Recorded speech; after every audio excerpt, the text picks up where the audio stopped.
Okay, my loves, this is a really fun podcast episode that I am so excited to share with you.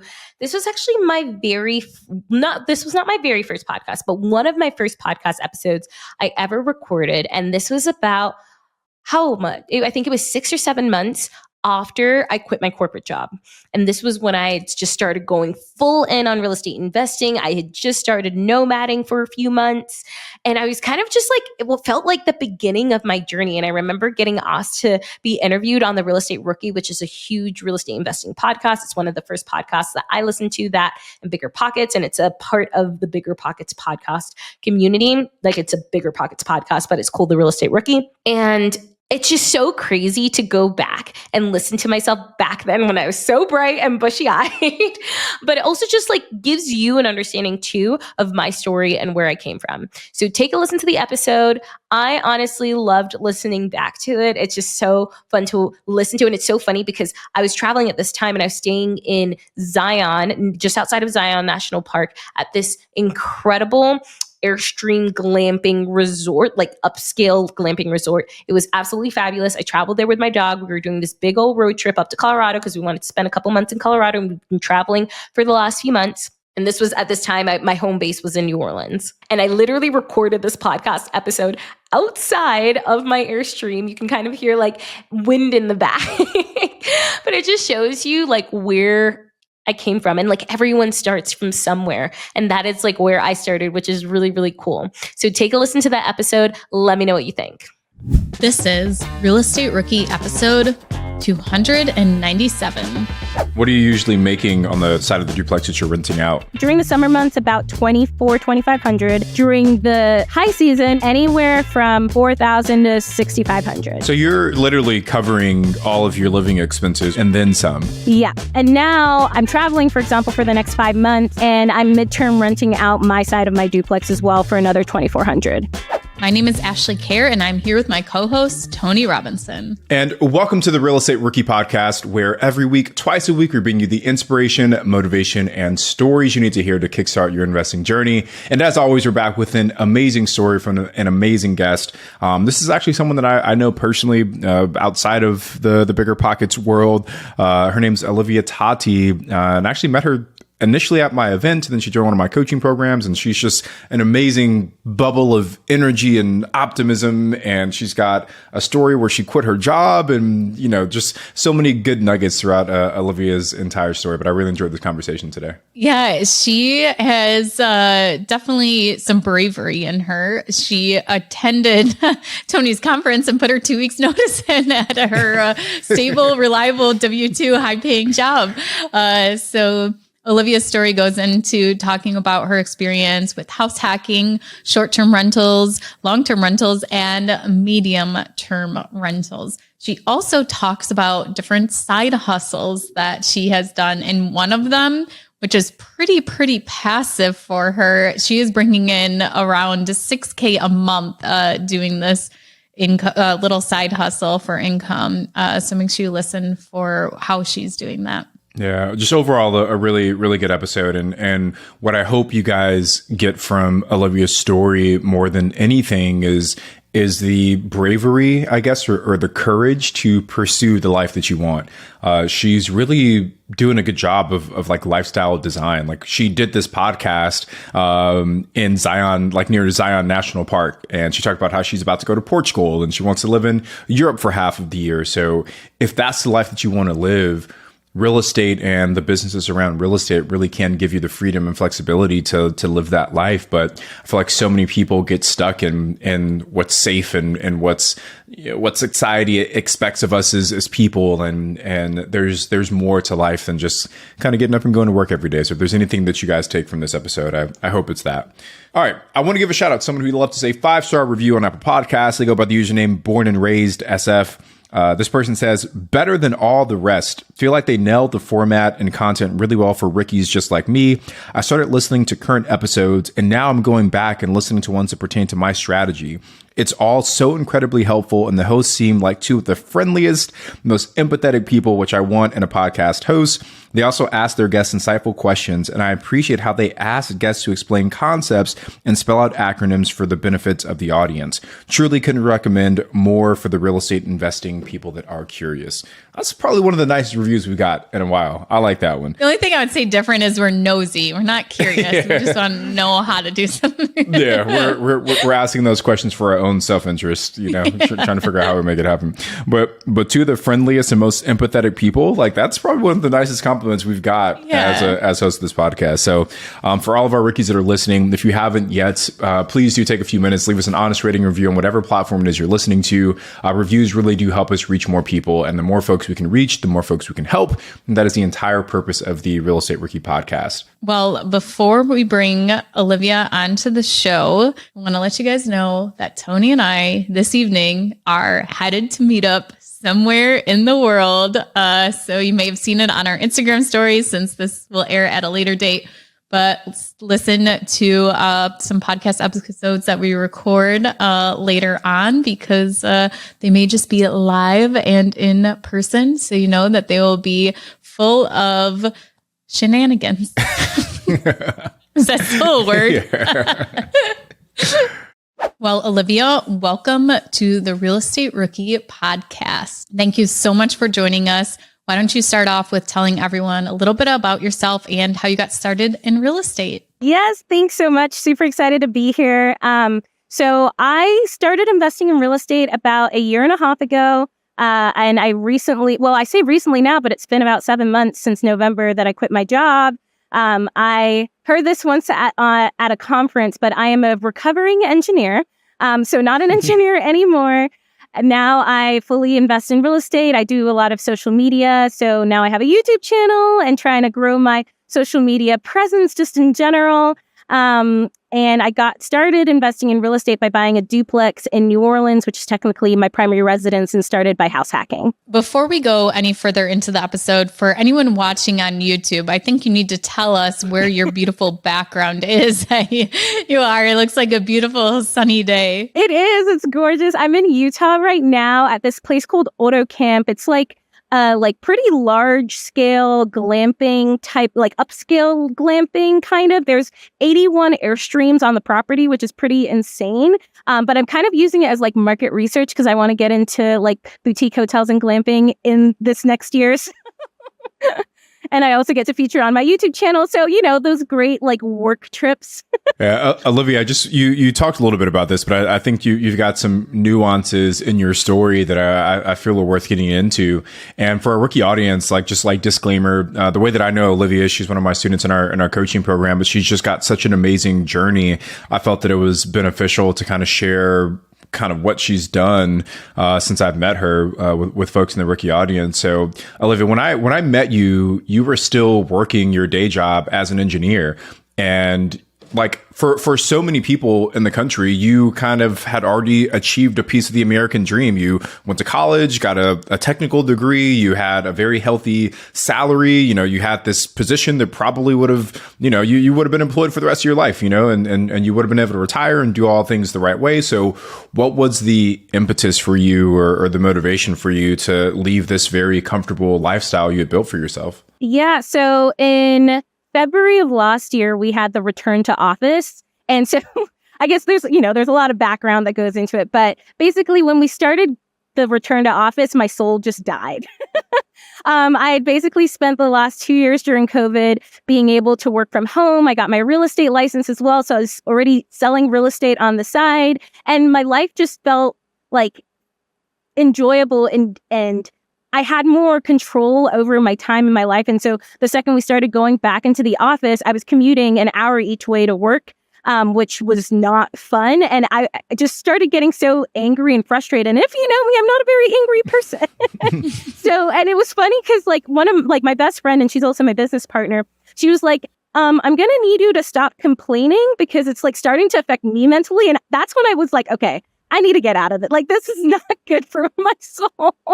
And it's funny because I ended up going to the short-term rental summit. So Tony, your conference, But before that, I was actually selected for it's like top performers, like retreat type of thing. People who are supposed to be like in leadership in the company and are like up and coming. And I went to that retreat and I was like, this is not where I want to be. This is just not it. And I think it's like having that taste of freedom really just kind of skyrocketed it for me. And that's when all the gears started changing. And then I actually won tickets to Tony's conference and went to the conference and came out and put in my 2 weeks notice.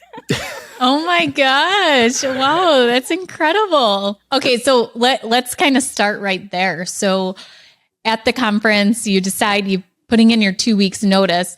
What were kind of the safety nets you had that you could go ahead and make that decision? Yeah. So buying my duplex was honestly like step number one. And I didn't realize how much of a safety net it really was. Because especially if like, and I still don't really take any money from it. But I was just kind of like building up this little nest egg. But the cool thing about my duplex is it covered all of my living expenses. So I knew that even if like push came to shove, it's literally me and my dog. That is my family right now. And the only people I have to take care of. So I knew that like if push came to shove, I would be able to survive off of ramen for the next few months and still be totally okay. So that was like the first step. And like my duplex also cash flows too. So I have like extra money coming in from that. But then I also have lots of other side gigs like my social media stuff. And I knew I was going to be okay. I just like needed the push. And then that's also when I started our short-term rental business too. And I say our because I literally after that conference, I was on the flight home and I text my best friend who we just like literally talk every day, do everything together. And she's heard me talk about real estate for years. And I'm like, so I think I'm going to start this business. Do you want to join me? So that's how everything just all started.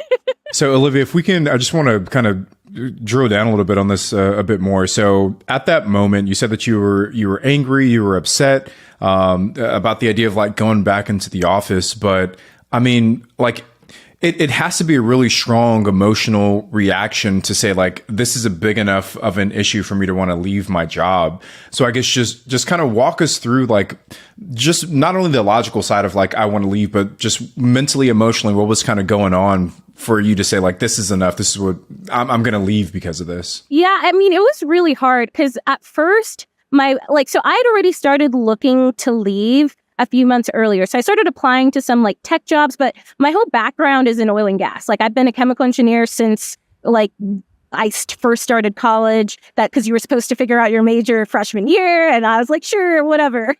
So literally my entire like formal background is in chemical engineering and oil and gas, but I didn't want to be in oil and gas or chemical engineering anymore. So I'm like, it's fine. I'll just apply to tech jobs. But this is also when tech jobs stop hiring. So it's just like all of these things started happening. I was like, I'm not getting a job as quickly as I thought I would be. And now I just feel stuck. And I was just getting really like down and depressed. And I remember I told my parents I was planning on leaving, and that was a whole thing because they were like, what are you doing with your life, etc. So I really went through like this emotional and like mental like breakthrough. It was hard. It was like an identity change because for the last 10 years, I've been an engineer and I've been like advocating for women in engineering, Black people in engineering and all of that stuff. And suddenly I was just kind of letting it go. So that was like really hard, just like personally to work through because it felt like I was like letting a part of my identity go. But then I just saw like how much upside there was to it. Like I was so much happier when I got to do real estate things and when I was setting up properties and when I was doing all of this stuff. So that kind of just like pushed me over the edge. But like also the way I won tickets to like Tony's conference is I don't even actually remember like signing up for this giveaway because Tony was doing like a social media giveaway and I was like depressed basically on the couch and like a little bit inebriated but I like don't remember actually signing up but I was in such a bad mental space. And then 3 days later I get this notification on Instagram from Tony being like, congratulations Olivia, you have won tickets. And I'm like, wait, what? Like and I remember I was supposed to go offshore like during the conference like to the Gulf, in the middle of the Gulf of Mexico. And I was like, nope, I am putting in vacation days. I am going to this conference. This is a sign. And so that kind of just like spearheaded everything. And then I went offshore the next day when I got back. Hey girl, real quick. If you have been dreaming of living life on your own terms, then listen up. Okay. I created a free course that shows you exactly how to buy a rental property using your 75K plus corporate salary and at least $10,000 in savings. That's with no trust fund, no rich boyfriend, no daddy's money, no hundreds of thousands of dollars sitting in the bank, just strategy, confidence, and a step-by-step plan. Now, in this free course, I'm going to be teaching you the number one strategy that is working for newbies in today's market. I'm also going to teach you how to spot a good deal and how to replace your corporate income with passive real estate income, escape the corporate hamster wheel, and not be dependent on your corporate job to survive. Now, this is for three kinds of people. This is for you if you are stuck in a job that you do not love, secretly dreaming of more freedom, more travel, and more peace in your bank account. Or maybe you're currently a digital nomad looking for more grounding and wealth building without losing the ability to travel. Or maybe you're a business owner or a corporate girly who just sees the volatility in the market and you just want to diversify your income. If any of those sound like you, then go ahead, go get the free course now. The link is in the show notes, or just go to oliviatati.com/free course. That's oliviatati.com/free course. Trust me, this could change your life. Asha, I just want to like point out, like, me, you, and Olivia all kind of have like that same identity crisis type thing after college, right? Like, I initially went to school to be an engineer. I was actually working at Chevron. Isn't that where you work too, Olivia, at Chevron? Yep. Mm-hmm. Yeah. So I was also working at Chevron as an engineer. Ashley, I know you went the accounting route, and it's like, it is difficult because you go to school for all these years and you pour into this identity of who you are, and to come to this realization that it's not who you want to be anymore. It is a difficult pill for a lot of people to swallow, but I think we should all give ourselves some, we should be proud of ourselves for being so young and kind of making that decision, but second, just having the courage to do that, because there are people who feel that feeling inside of them for years, decades, for their entire life sometimes, but they're never able to really pull that trigger and make that change happen. And one of the things that I always thought and kind of fall back on is like, if I make this decision and say things don't work out, I always know I can go back out and get another job doing exactly what everyone else is doing. And I would think for you, Olivia, like with your degree, with your skill set, say that your business and real estate just completely crashed. It didn't perform in the way that you wanted it to. You could probably go out and get another job being an engineer and just continue down that same path. Like, was that at all part of what made you feel comfortable moving forward? Completely. And I actually remember I wrote this down. I think it was like a real estate rookie podcast, but you said this, Tony. It's like, if the worst case scenario is doing what everyone else is doing, I think it was something like along that lines, then you're doing pretty well. Like, you're doing pretty okay. Yeah. And I was like, yeah, that's so true. Like, if that's my worst case scenario, like, that's not a terrible worst case scenario. Let's go into a couple, or into your house hack first, the duplex house hack. And let's go over how you were able to purchase that and what that deal kind of looked like. For sure. Yeah. So I guess I'll start with like the thing that got me into real estate in general was during COVID, after the first like few months where everyone was kind of over all the Zoom calls and all of that. I just kind of got bored. I remember I was doing Whole30, so was really healthy and wasn't like drinking and doing the Zoom happy hours or anything like that. And so I was like, you know what? I'm going to get my real estate license, because at the time I was actually $25,000 in credit card debt. Because there's a whole other story around that. But so I was like, okay, how am I going to make some money on the side to help pay for this credit card debt? And so I started studying for my real estate license, and I'm a big podcaster. So I started looking up, real estate podcasts, fell onto Bigger Pockets like a lot of people do, and became obsessed. So I made a goal of like paying all of my credit card debt off within the next 12 months. And I ended up paying it off in 8 months. And that's when I started looking for duplexes. But being in the real estate community kind of, I think, is what really helped me find that first duplex, because it was a friend of mine. I told everyone that I was looking for a duplex basically. And a friend of mine who was also a realtor, she had sent this to me, and it was like a new construction. And I was actually in Nashville during that time, and she sent it to me. So I put an offer in like sight unseen that day. Didn't end up getting that one because I was doing FHA and someone else beat out. But since it was a new construction, I knew it was a builder and that they like usually have other projects coming on. So I ended up reaching out to the builder and being like, hey, do you have any new projects? Like, I would love to get something under contract, like before it actually hits the market, because I'm going FHA and I know I'm not super competitive and it's 2021 and the real estate market's insane. And so they did. And I like got under contract on it like a week after seeing that first one, like that same day when I went to go see the lot. And they were about 2 months out from finishing out that project. What a unique strategy of going direct to the builder, because obviously it's saving them the time and convenience and maybe even commission to a realtor by not even having to market the property for rent. Olivia, I'm curious, how did you get that builder's contact info? So I reached out to the selling realtor and she gave me his contact. Yeah. You know, it's funny you mention that because we've used that same strategy to help build our short-term rental portfolio. Like, you know, you've seen our tiny homes in Joshua Tree, and the majority, like all of those, came from one builder. And it was the same thing. He had one property listed. We reached out to him and said, hey, we're looking to buy more. And he had a lot more in the pipeline, and we ended up buying the majority of those properties from him.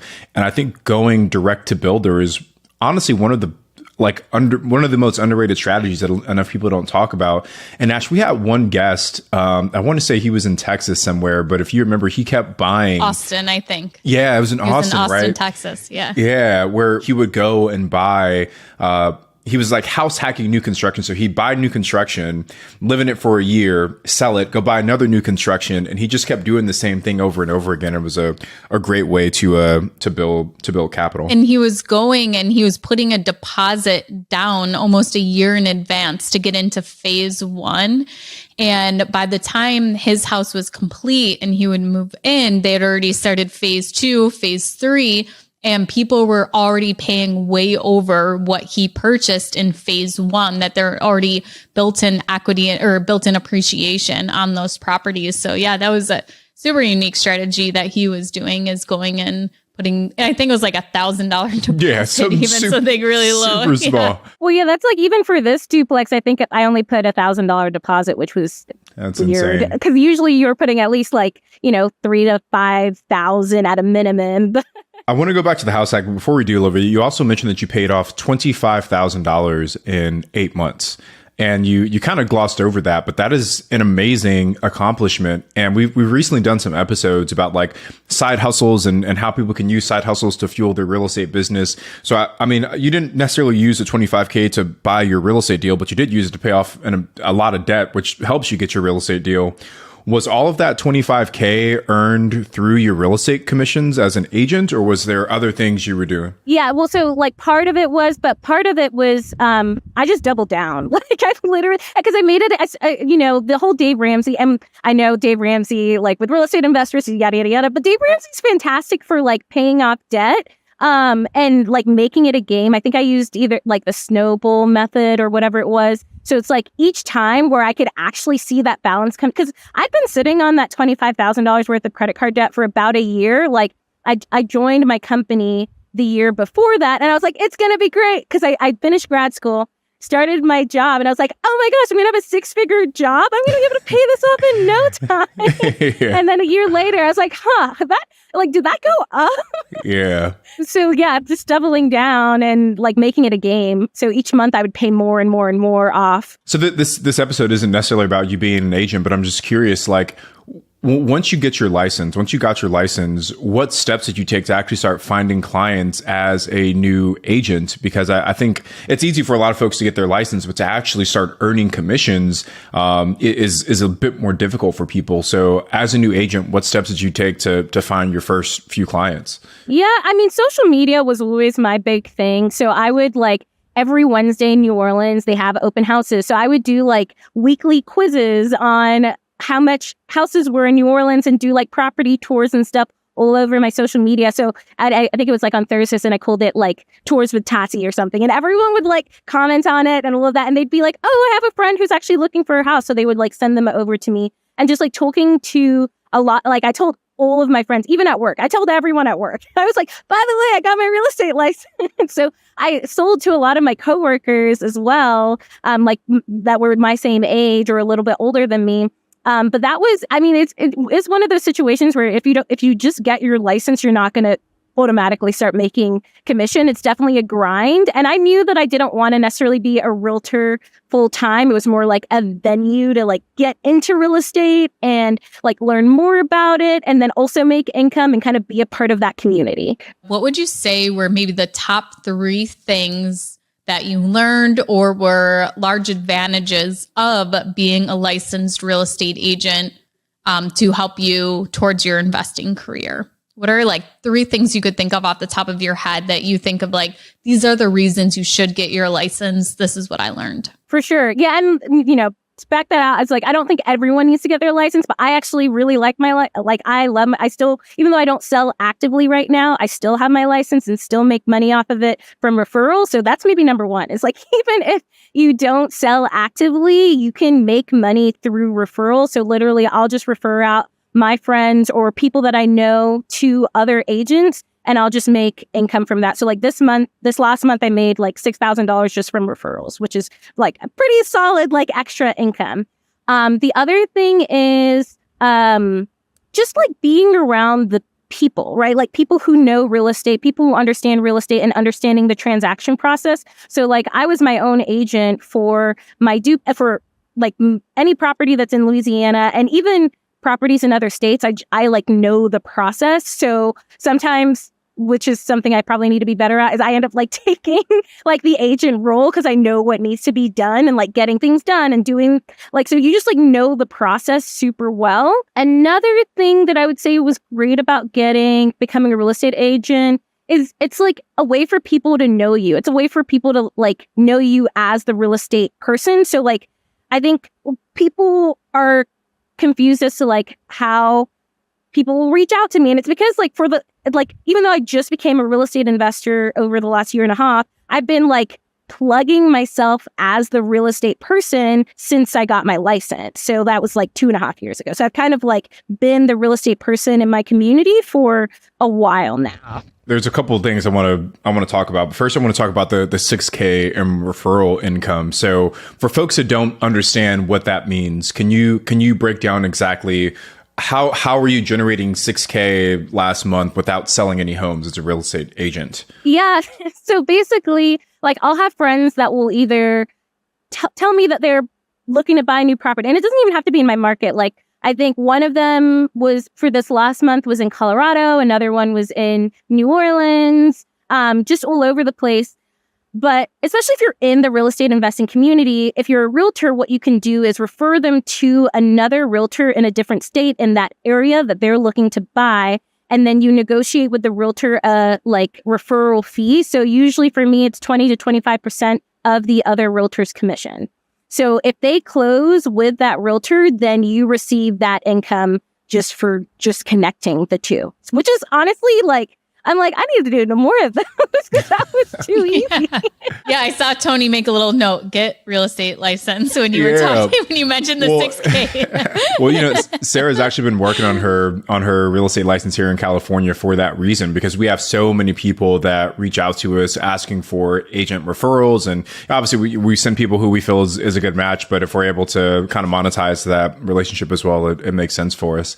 But the other thing you mentioned, Olivia, and this is something that Ashley and I talk about a lot on the podcast also, is you positioned yourself as the person, the real estate person in your circle.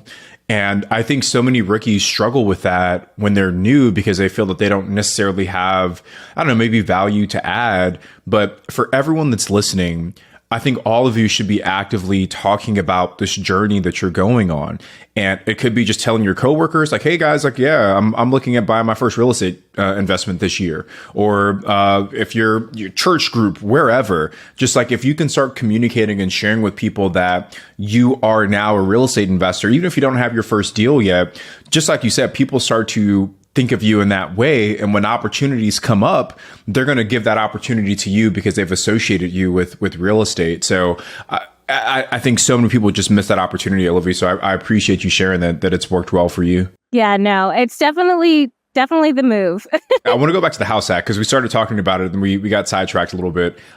So you're house hacking this duplex, right? So you're living in one half and you're renting out the other half. I guess talk to us, Olivia, about what that process has been. Kind of now that you're a landlord, you're renting out this other half. Are you long-term renting, short-term renting, medium-term renting? Like, what are you doing with this other part of the duplex? For sure, I do want to touch on one thing. So for this duplex too, I came out of like pocket, like cash in the bank, $0, which was dope. And like part of that, there were 3 different strategies that I used basically. First one was FHA loan, so low down payment. So it was only like $399,000. So about a $15K down payment. And then with closing costs and everything, it was supposed to be about $25 to close.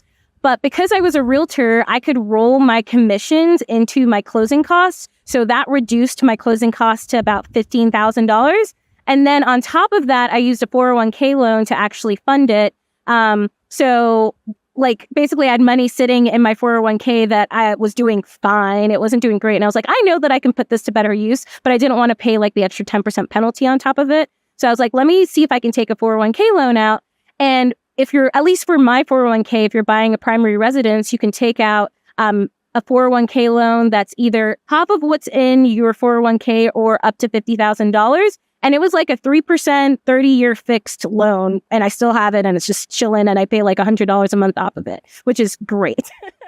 But yeah, so then became a landlord, which, so I ran the numbers on it 3 different ways because it's in New Orleans. And New Orleans, if you look at my YouTube channel, I've been posting all about the change in regulations in New Orleans, but it's in the city, right? And as we know, with short-term rentals, like the regulations are constantly changing, especially in cities. So I made sure to run it as a long-term rental, medium-term rental, short-term rental with the intention of short-term renting it out. But then if needed, I could convert it into a medium-term rental. So I started off fully short-term renting it out. This year, I've been playing around with medium-term rentals and short-term rentals, a mix of it, since we're having to reapply for our short-term rental licenses this summer. And also just in the summer in general, the numbers like are par and par with a short-term rental and a medium-term rental. So for the summer in general in New Orleans, now I'm just doing medium-term rentals. It doesn't even make sense to short-term rent them out. If you've been following me for a while, you know that I absolutely love fashion. Like I am always in bright, colorful clothes. I'm just a bright and colorful human. Even right now, I'm wearing a fabulous green dress, if you can see me on YouTube. But I also just go to a ton of different conferences and retreats and events, and I'm always wearing something different. And everyone always asks me, Olivia, where do you get your clothes from? Now, this isn't some Instagram influencer thing where it's like, oh yeah, everyone asks me. No, actually, everyone does ask me where I get all of my clothes from. And the funny thing is, I actually got rid of half of my closet years ago whenever I started nomading because I just hate clutter and don't want a ton of stuff. And I'm just not like a stuff girl. And 80% of the time, I'm actually wearing rented clothes from Nuuly. Yes, this fabulous green dress that I'm wearing right now is from Nuuly. I know, I don't actually buy clothes like ever, really. I mainly rent. And that's because, number one, I get bored of clothes easily and I like to change my clothes all the time. That's why I am legitimately always in a new dress. Number two is I hate clutter. Like I just hate having a crazy full closet where I can't find anything and it's just such a mess. And then number three, I am always traveling. And sometimes it's hard to pack a bunch of different stuff and clothes. And I like to travel light. I also take a lot of pictures of myself. So I like to be in different outfits. And sometimes I even get the rental sent to wherever I'm traveling to. That way I don't even have to pack it with me. And this way I just get to wear way nicer clothing than I usually buy. Like literally over the last 3 years, I have rented over $150,000 worth of clothes, but I've spent less than a tenth of that actually on clothing. And that's why I absolutely love Nuuly, because they have so many different things, so many fun items. I love that they have really fabulous brands like Farm Rio and sometimes even McDougall, which is a luxury brand. I've rented $1,000 dresses from them for the same price as my membership. And it's great because they have super classic items, but they also have fun staples in there too. Because you can rent everything from dresses to coats to everyday outfits like jeans. Now, you're actually in luck right now because I have a special link where you can actually try a Nuuly subscription and get $30 off of your first month subscription. So use the link in the show notes below to try Nuuly out, or go in and type oliviatati.com/Nuuly. That's Nuuly. And I have a discount code in there. Go ahead, try it out. Let me know how you like it. It has been a total game changer for me to level up my wardrobe. So go check out Nuuly. Remember, oliviatati.com/Nuuly, or go use the link in my show notes. Olivia, I love that you are going in and looking at what are your different strategies for the property and making sure that it could work multiple ways.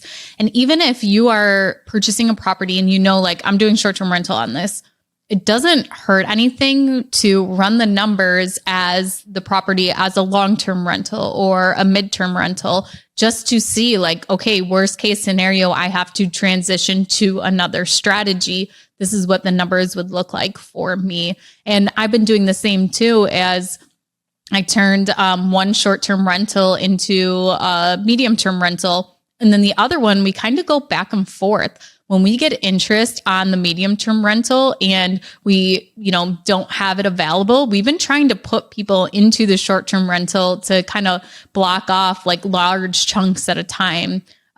So it's been really interesting. And over the summer month, we saw the same thing too, where there was so much demand for medium-term rentals than we were seeing as to like people booking as short-term rentals. So we had large openings that we were able to fill with medium-term rentals because there's been such a lag in people booking trips. Like our one short-term rental, it's a little A-frame property, and our booking lead time, like on average right now, is like 2 weeks before it actually happens. Like we will start the month with maybe the weekends booked, but then all the weekdays fill in like within that month as they come up. So it's been super interesting to like have that security of the other short-term rentals turning medium-term rentals, where for the other two that we turn medium-term rentals, they are completely booked for the whole summer. And it's like the A-frame property, it's like, okay, holding our breath, making sure we're getting on them. We have been getting them. It's just like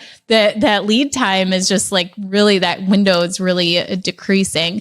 Tony, what are you seeing as far as that over the summer? Yeah, it kind of varies by the market. So in Joshua Tree, our booking lead times always decrease during the summer months because not as many people are traveling. The inverse is true in the Smoky Mountains in Tennessee, where our booking lead times typically increase because we see a spike in travel in the Smoky Mountains during the summer months. But I'd say in general, post-COVID, or I'd say like post-2021, just across the country, you've seen booking lead times come down a little bit. Like we had booking lead times at certain points in 2021 that were like 90 days out, right? And like we would be filled. And it's not because we were underpriced, like just the entire market was kind of moving at that pace. But I think what you've seen across the entire industry is that late 2022, early 2023, you're seeing booking lead times just across the industry kind of come down a little bit. Tony, out of curiosity, have you looked into turning any of your short-term rentals into medium-term rentals? And I'm curious as to like what that would look like in markets like Joshua Tree and the Smoky Mountains that are so heavy on short-term rentals. We actually tried it with one of our properties that had a really long delay on getting its permit approved. And, we said, okay, if we can't short-term rent it, like we don't want to keep paying this, it was like a $4,000 mortgage. Like let's try and medium-term rent it. And we got no interest. Like we put it on Furnish Finder, we put it, on Airbnb, on Vrbo. And I think for a lot of the true vacation destinations where there's not a lot of business travel or, maybe family visiting people or nurses, whatever the case is, the ability to medium term rent is a lot smaller. But if you're in a metro like New Orleans, or you're in somewhat of a more like suburban or urban setting, or even where you're at, Ash, like you've got like Niagara Falls isn't too far from like where your short-term rental's at, right? Like if there's some other things that might draw people in to stay for a while, I think you have a better shot. But in a pure vacation destination, someone booking 30, 60 days and those markets just isn't as common. I will say also for medium-term rentals, it's less like, I feel like with short-term rentals, it's kind of passive in terms of bookings because people kind of just come to you. Whereas with medium-term rentals, a lot of the times you'll be seeking other people out. So like Furnish Finder, it's people aren't usually actually the ones reaching out to you. You, a lot of the times, have to go, like, I'll go in and I'll send emails out to everyone. I'll contact them by text and through Furnish Finder to make sure that people know that the property is available. So you it's less of a just listed and people book. You kind of have to go and seek people out a little bit more. Yeah. For our medium-term rentals right now, we have 2 engineers that are in each of them. There's a lot of gas line construction work that is going on. And then over the summer, we actually have in both short-term rentals, we have family that is coming in for the summer to visit family. And instead of staying with family, they just wanted their own place. And that's the same for both of them. Olivia, I'm curious as far as in New Orleans, how you're getting guests for your midterm rental. Is it, traveling nurses, or are you seeing a specific clientele for that market? Yeah, so I get nurses, I get people doing fellowship because we have a lot of universities here too. So either people doing research or fellowship. I have someone who's doing, he's a lawyer and he's doing a law internship.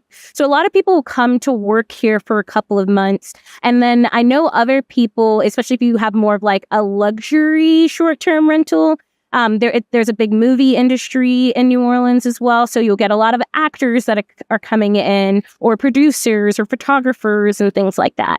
All right. So, Olivia, I just want to recap the numbers on your house hack, and then we can move into some of the other projects you got going on here. But for that other unit, I guess just give us the full numbers. You said you paid $399 for it. So, what's your mortgage on that duplex? It's about a little under $2,400. And does that also include the monthly payment to pay back your 401k loan? Yeah. Mm-hmm. Okay. So all in about $2,400. Yeah. And then with utilities and everything, probably $2,600. Okay. And then what are you usually making on the other side, on the side of the duplex that you're renting out? Yeah. So over the the summer months are the low months. So during the summer months, about $2,500. During the high season, which is October to about May, anywhere from $4,000 to $6,500. So wow. Depending on the month, because we've got Mardi Gras, we've got Jazz Fest, we've got French Quarter. There are festivals every week. Everyone always asks me when's the best time to come to New Orleans. I'm like, literally any time except the summer. But even in the summer, you can have fun. So you're literally covering all of your living expenses with the other side of the duplex and then some. Yeah, and now I am nomading because I don't have to be in New Orleans for work anymore. I can be wherever I want. So I'm traveling, for example, for the next 5 months, and I'm midterm renting out my side of my duplex as well for another $2,400. That's awesome. That's super cool. Thank you so much for sharing that with us, Olivia.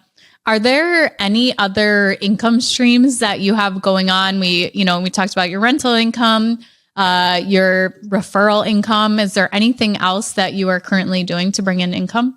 So I have a few. So I do social media. So I that's through brand partnerships as well as affiliate links. So I'll get some income from that. I did also get a part-time, when I quit, with no part-time job or anything. But then 2 weeks later, someone reached out because they were looking for a project manager. So I was like, sure, I'll do that a little bit on the side. I don't really do much of it anymore. I think I work 3 hours a week. But it's some extra income and they pay super well. So it's just a nice little extra stability. But I think I'm probably going to end that here this summer. And then now we also have a short-term rental business. Oh, and we started a design company. How did I forget that? That's one of the big ones. So we started a real estate design company for short-term rentals. We'll occasionally do people's personal homes, but generally focused on short-term rentals. And that brings in a good amount of income as well. That's a great business. I think that there is so much that goes into the design. I was watching on social media the other day, somebody that it was a husband and wife team, and they were putting together, their short-term rental.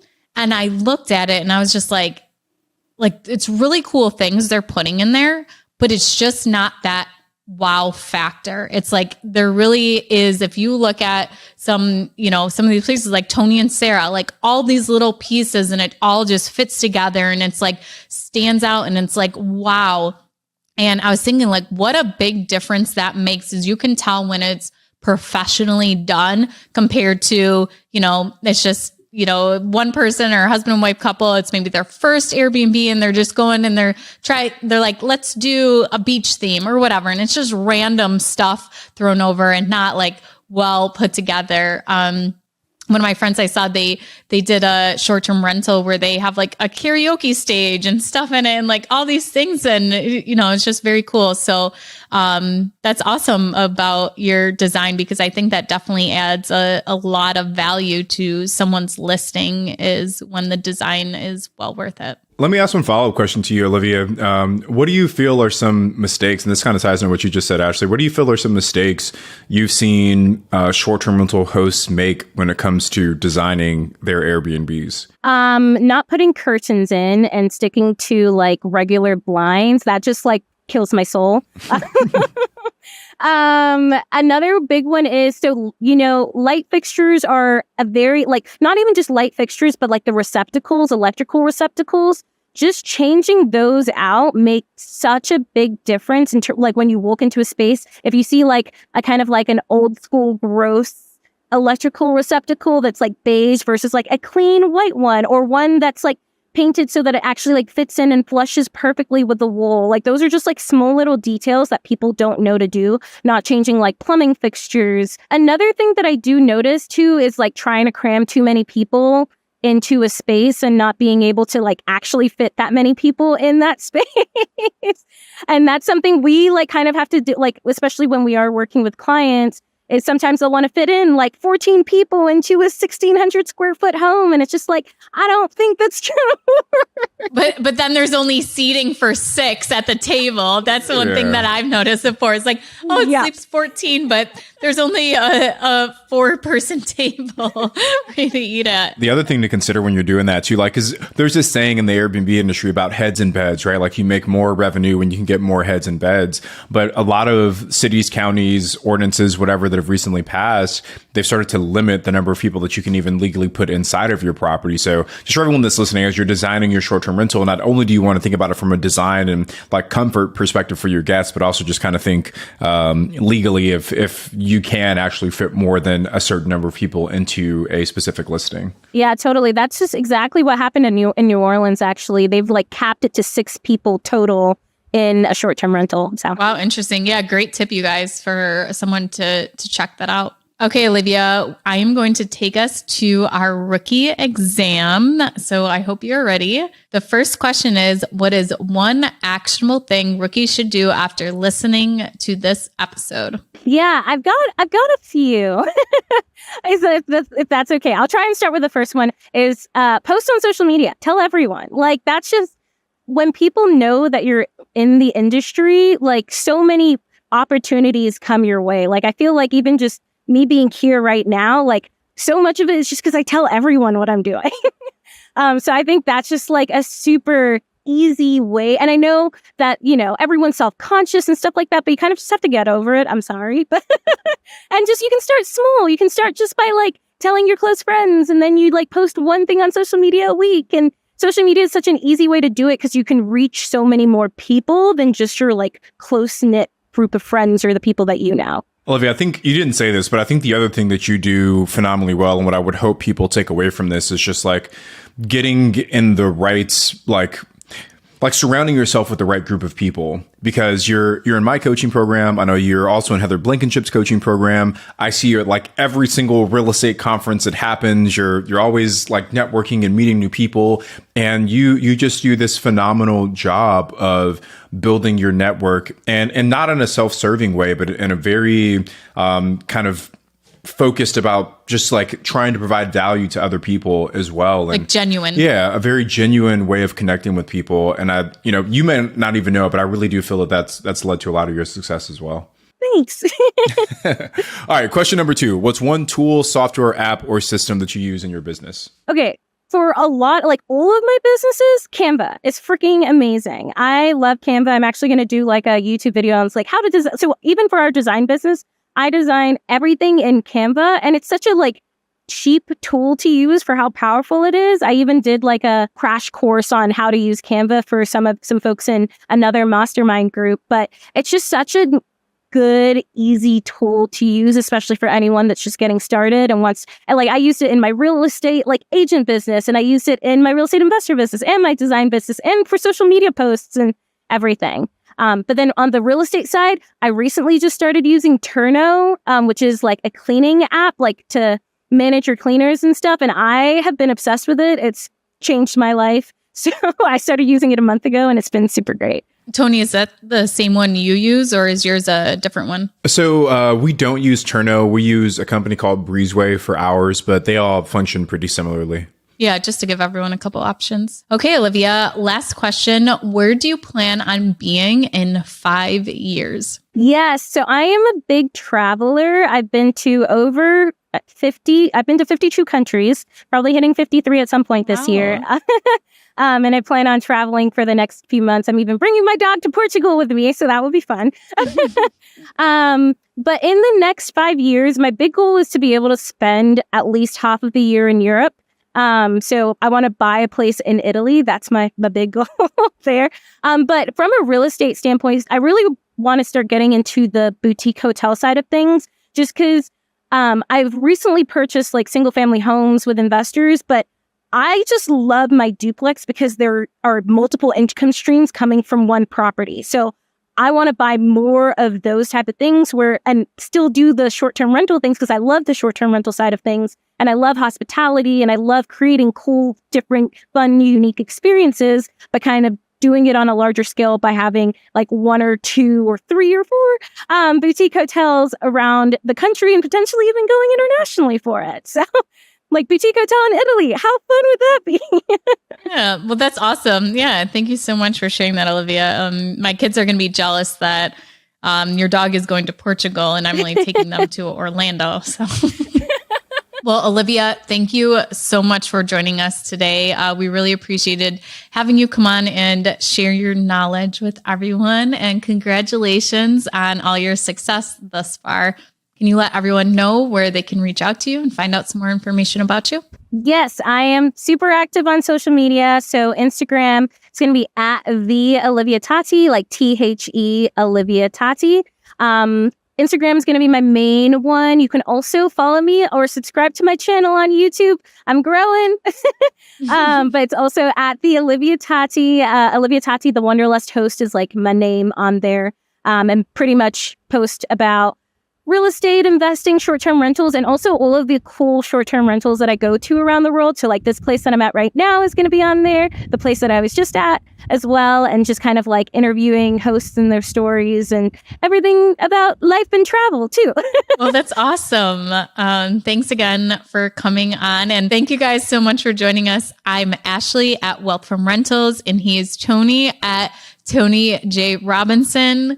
And we will be back on Saturday with a Ricky reply. Okay, what did you think of that episode? I thought it was pretty good. It's so funny because I say so many filler words in that. I remember being so self-conscious after that podcast episode. I was like, how many times did I say like? And if you go and look at the original, someone even commented that. And I was so self-conscious about it, but it's so funny because now I've recorded hundreds of podcast episodes just on my personal podcast. I've been on hundreds of other people's podcast episodes and so confident. I still say like, sorry, not sorry.